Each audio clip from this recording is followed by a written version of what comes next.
Rebecca, and I hope that I can only be as plausible being myself as you were being someone else. Excellent job.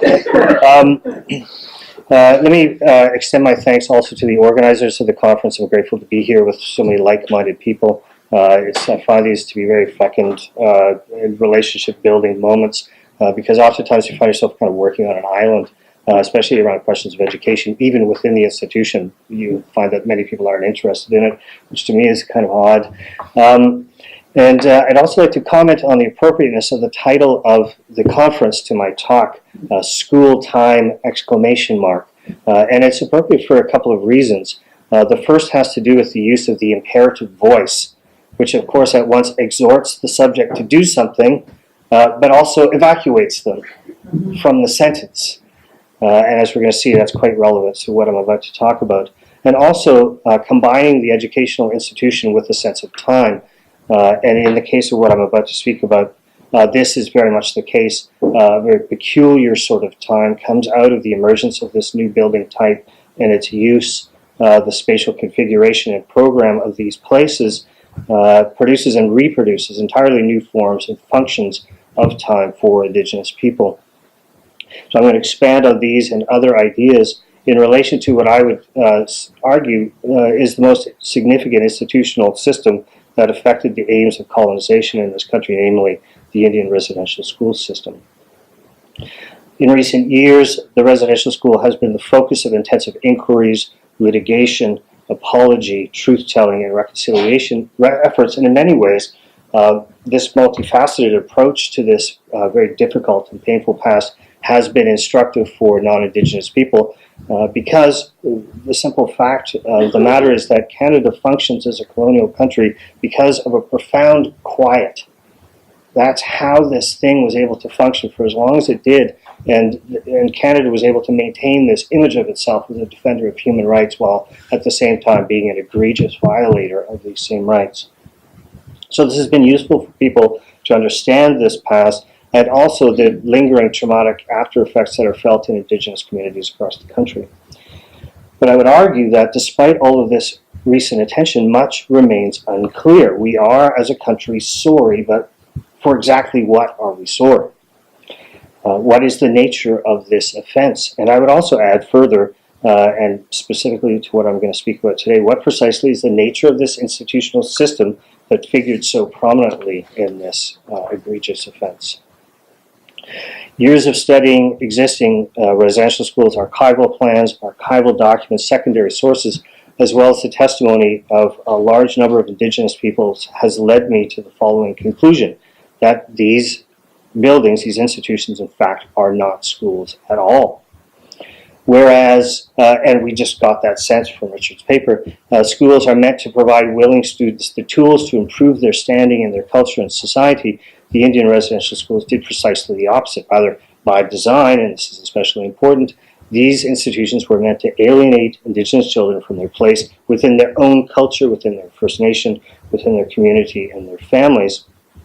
And these institutions affected this aim by disrupting the functioning, most significantly, of Indigenous languages, but also Indigenous cultures, religious practices, economies, and political systems. So this interrupting then of the nomenclature school, I think, is really important because it helps to negate this revisionist, apologist trend which we see, and it makes us struggle then to actually think more deeply about what these places actually were. So if they were not schools, what then were they? And I think there's a number of different ways to talk about this. Today I'm going to argue something very specific, and I'm going to connect it to the thought of Giorgio Agamben and talk about them as a space of exception, an extra legal zone in which Indigenous subjects could be abandoned by the state and quite literally, as we're going to see, exposed to death. The function of these spaces of exception was to bolster a fledgling colonial rule, and this was established by eroding a wider and much older sense of Indigenous place rooted in ancestral knowledges, such as oral histories, cultural rituals, hereditary chiefdoms, traditional religions, regional languages, local diets, seasonal travel. Many more features of these lives were interrupted by the system.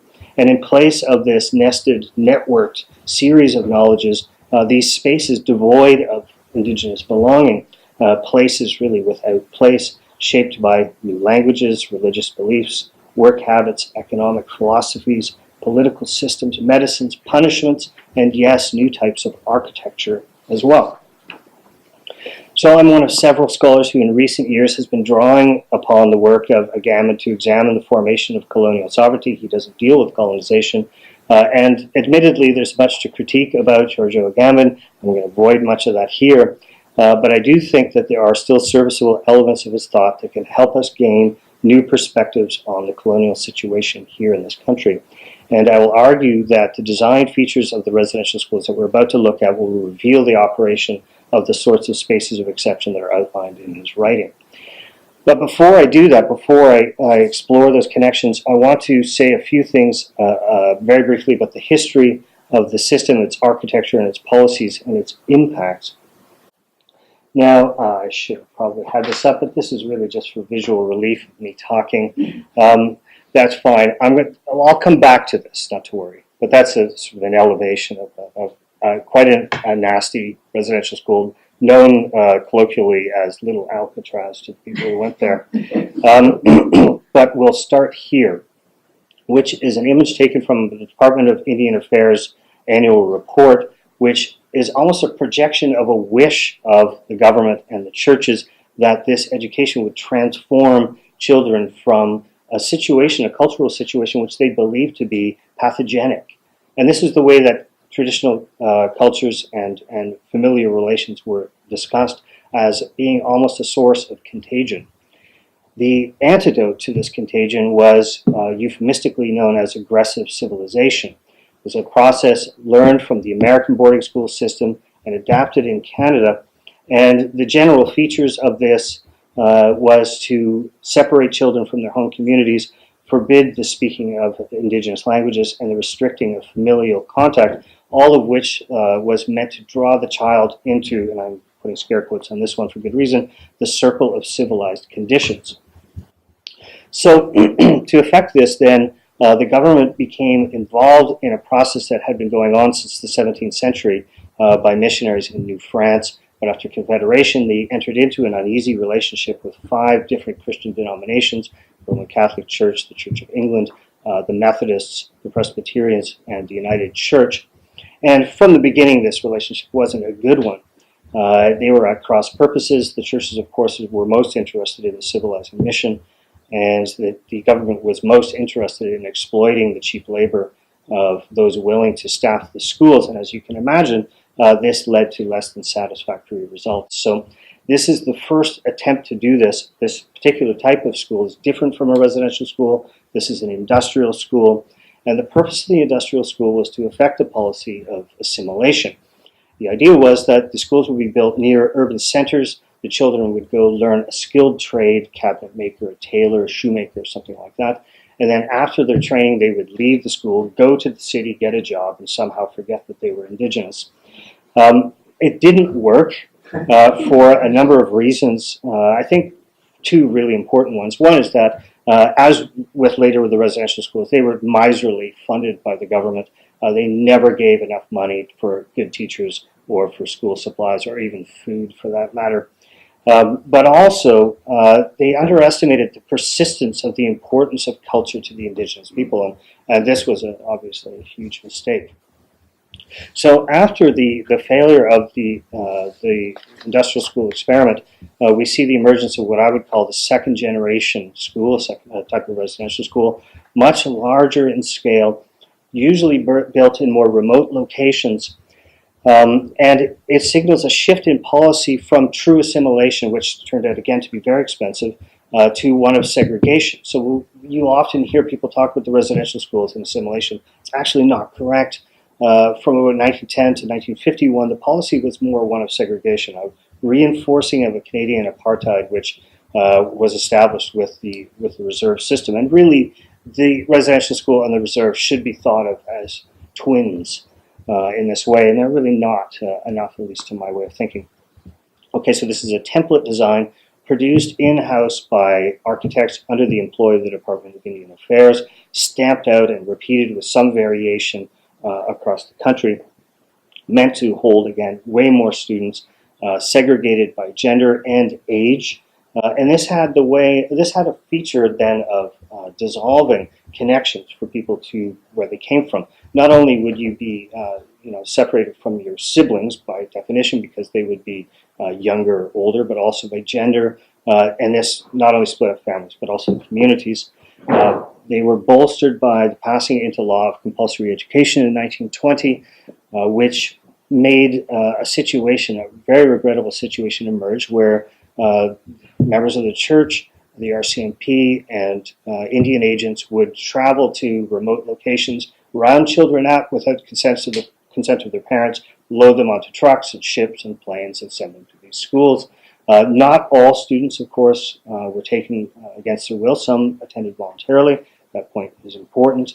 But as has been explained to me by certain Indigenous people, that this has to be considered in the context of colonization, that if something like this had happened when their communities were vibrant and they were not subject to the loss of game animals, for instance, the spread of catastrophic spread of disease, the introduction to alcohol, and so on, that this choice wouldn't have seemed nearly as attractive. So these schools were, as I've already said, poorly funded, inadequate curriculum, serviced within inadequate curriculum, and of course these were boarding schools. Children lived here. The diets were quite terrible. Many lived in malnutrition. As a matter of fact, there's been a recent study published by Ian Mosby who made it clear that the government conducted food experiments and tested nutritional like vitamins and so on children, and consciously, intentionally malnourished others to establish a research baseline. And so this suggests to us that there's much about this that we don't understand. If this is there, I would suggest it's kind of a tip of the iceberg situation. Harsh corporeal punishments, whippings, confinement in stocks, electrical shocks are the sort of more dramatic features of this. But there were also, on an everyday level, just neglect, apathy. And Indigenous children don't respond well to physical punishment. That's the other thing. This is a huge culture shock for them. And there have been many accounts of Indian agents traveling with disdain, talking about the fact that the parents never hit their children, that they never scolded them even. But this is, of course, it's a major cultural difference. So you can imagine then that being even chastised was something that was traumatic to these kids. It goes on like this: high fatalities owing to disease. Some of the schools as high as 60% per year mortality rate in over 2 decades. One especially bad instance, File Hills, 74% mortality rate over a 14-year period. And this prompted the chief medical officer for the Department of Indian Affairs to publish a paper first in 1907 and then a book later where he challenged the government. He said, what are you doing about the situation? They sat on their hands, and then eventually he came to the conclusion that this was, and this is the name of the book, a national crime, really a type of crime against humanity. So this, and it goes on. Child molestation so rampant that eventually, when it came to the public attention in 1990s, in a series of very, again, high-level court cases that went to the Supreme Court, that the judge labeled the system institutionalized pedophilia. So at this point, we're still contending with what this is. And again, this takes me back to this question of what is the nature of the system? Because I honestly don't think we're there yet. I think we're still trying to figure out what this actually was. We haven't even gotten that far. We do know that there is intergenerational trauma, which is profound, and even people who didn't attend are subject to the difficulties that emerge in communities: substance abuse, ongoing sexual abuse, high suicide rates, and a lack of family cohesion. And of course, it's not all hopeless. I know a lot of people, Indigenous people, who are working in a really positive way to help them, and I would suggest the rest of us, come along and heal from this past. Okay, so I know that's really dark and painful, but I thought it was important to say that. I couldn't just skip over the historical part and start talking about architecture. So allow me now to elaborate a little bit on Agamben's use of the notion of the space of exception, and then I'll try to apply it to some of these rooms. I don't think I'll get through all of them, but I think you'll get the idea.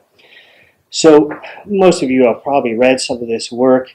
Agamben's main contribution, his most popular one, is about the idea of the state of exception or the state of emergency. And what he's doing is trying to figure out where the authority or the power of the sovereign rests in modern liberal democracies. And his conclusion is that because rule of law can be suspended at will, that this creates this very strange situation. We may want to think that law is where authority rests, but he makes clear that if a leader can suspend law, then that authority rests somewhere between law and that decision to suspend it in this, what he would call, zone of indistinction. And what this means for all of us, really, in this room is something quite uncomfortable, that what we accept as a political life, that we're protected, that we have rights, we have papers, and so on, really doesn't mean anything. That, in fact, any of us could be, at an inopportune moment, drawn into what he would call bare life, a creaturely life shorn of all political protection and identity. So what's interesting about this as well is that he says that these people who become homo sacra, who become bare life, are not some remainder. It's not something that's left over of the sovereign. It's actually at the very core of it, that these non-people really help to define what it is to belong meaningfully, to be inclusively included in a political state requires those who are inclusively excluded. Now, he says as well, and this is relevant to what I'll say now, that these require what he would call spaces of exception. That this can't just happen anywhere, that there has to be these zones of unbridled authority where everything is truly possible. And remember, he's saying this is how sovereign power is formed.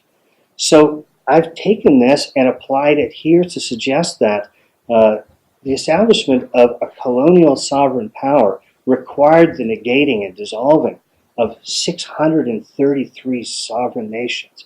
That's what was here. And how was this affected? And from my point of view, this notion helps to explain the way that this institutional system functioned and helps also, in some way, to define precisely what it is.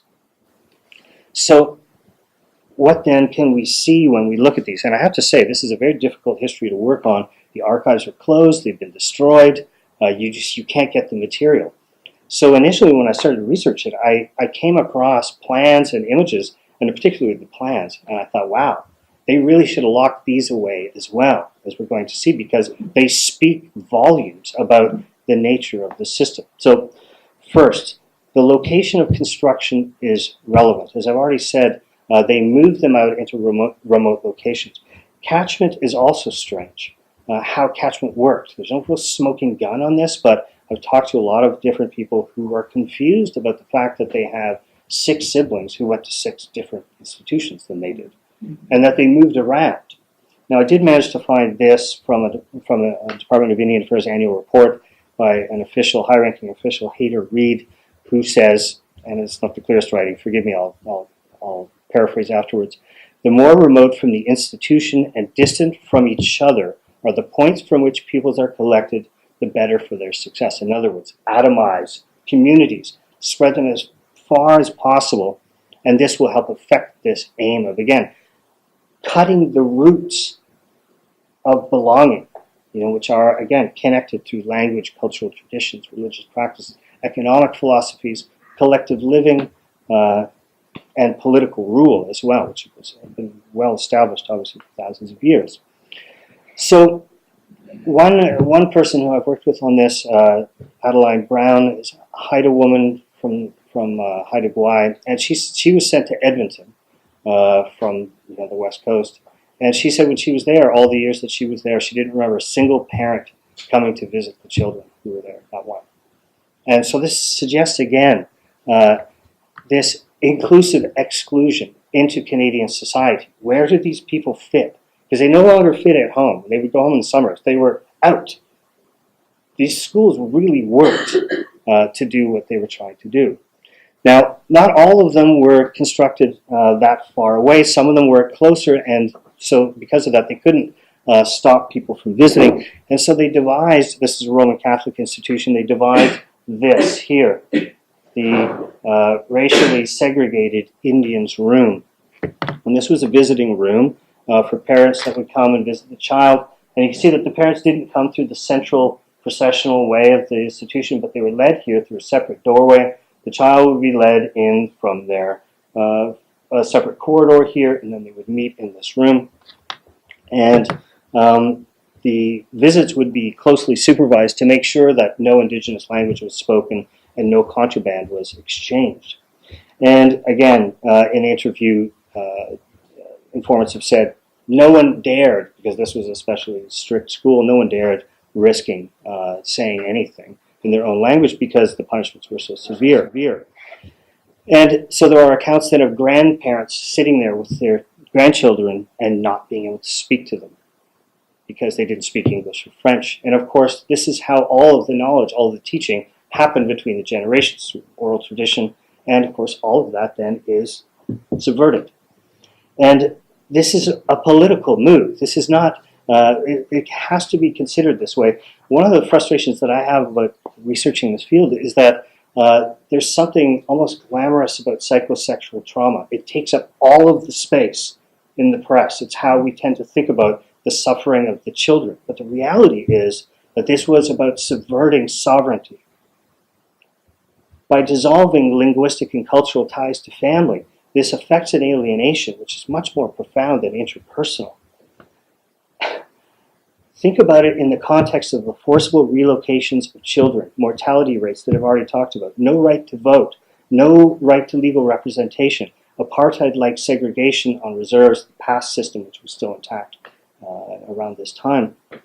And you can see that this is part of a much broader system, and the purpose of which is to negate the fullest expression of identity that people have, which is sovereignty, which is the right of a people to negotiate and identify for them what matters in the world and what territory belongs to them. And to me, this is a key piece in this. It works on this sort of micro level, but the concerns are very macro. So here is another one of these rooms, the monitor room.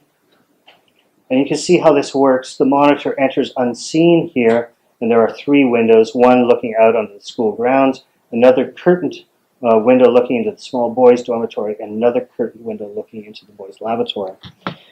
And this is supported by this obsession with the corporeal and moral hygiene of students that you pick up in the sources, both from people who survived the system, but also from sources that were writing about the way that the schools should be ran. There was this sort of inspection of bodies, which happened regularly, coming out of showers. People's bedding was looked at to see if they were wetting the bed, and so on. And all the while, with this constant reinforcement that they were, excuse me for saying this, dirty Indians is sort of a very common thing that was said to them. Now, if you look at this earlier instance of a dormitory, or rather of a monitor room here, you can see that it does provide some means for surveillance, but it's much less invasive. You notice that there is privacy here in the dorms, and obviously this is not at all part of the situation. And to me, that intensification is important. The architects who designed these schools in the DIA came out of these schools. They went to these sorts of boarding schools. They understood them very well. And they were, again, as far as they were concerned, probably evolving this architectural form to do this very different job than what they were being exposed to. I know that I'm running a little short on time here. I'll stop in about 5 minutes or so. The dormitories are also really important. Notice how cramped the space is. These show the way that they wanted the beds to be arranged in the rooms. So for me, this was quite a find because the scale of the drawing here on the side tells you how many square feet all the rooms were. So I did the calculations. I figured out the square footage per student, and the standard is far below any other institution that was to be designed in Europe or North America, and that even includes prisons. But what's important in this is that this is not only a problem of this sort of warehousing of students and the lack of privacy and the lack of respect for personal space. This has to be understood in the context of the TB outbreaks that I already talked about, and that it was widely understood in this time how tuberculosis was spread. So to jam children together like this in this moment of great epidemic was either just idiocy or worse, like gross misconduct, or it raises all kinds of questions again about the criminality of the system. And some people go as far as to suggest that this is a genocidal system. These are where the debates really are on the nature of the system. I'm going to avoid that question for the moment. But here again, these these sinks are about this high off the ground. So when you stand there and you look at them, it's just sickening and heart-wrenching to see how close together they are. When, it was widely understood that spittle was the primary means for transmitting TB. This also has to be understood in the context of a country that was rapidly building sanatoria for the treatment of tuberculosis, but not one for Indigenous people, and oftentimes they found themselves refused treatment at these hospitals. In fact, the first sanatorium for the treatment of TB opened in 1941, in all places, a repurposed residential school at Kokorica. So, am I there yet? Should I stop? There's more. It's up to you. Well, I mean, I don't want to be one of those people who say I have to keep talking when we want to have some discussion. I mean, we get the idea, right? Chapels in every, maybe I'll just freestyle here for a couple of minutes, okay? Chapels in every school. Secular education was not a possibility. It was understood that, and I'm just going to quote this one because this is especially important. This comes from John A. Macdonald, of course, our first Prime Minister. Secular education is a good thing amongst white men, but amongst Indians, the first object is to make them good Christians by applying proper moral restraints. Now, the problem with this is, and this you learn from working with Indigenous people, is that many of them are quite devout. And you can't say that they are victims of false consciousness, that they don't know their own minds. They know their own minds. They know what they believe. So to me, this says this is an incredibly complicated history, and it requires a tolerant mind to work through it. But to me, it doesn't answer the question of the nature of the institution. And that's what I keep coming back to. What is this place? Maybe you've seen this before, Lacombe's Ladder. It's a catechism teaching aid that was used in the residential schools, designed specifically for them. The lighting, it's difficult to see, but you'll notice that Indigenous people only appear, where is it, here. When the ships come over from Europe, they first appear in the world. And it situates them in this Christian eschatology, and here is sort of the end of the world, and where some of the children are led across to the blessed land. Most of them sort of proceed here and end up in this hell at the end for not converting to Christianity. And these were used to teach children in the schools the perceived sort of satanic dangers of their own spiritual and religious beliefs and practices. So, back to this question then of inclusion. This curriculum functioned in this way, both religious and secular. This interest in language, in math, in geography, and history worked against traditional methods of teaching and discipline.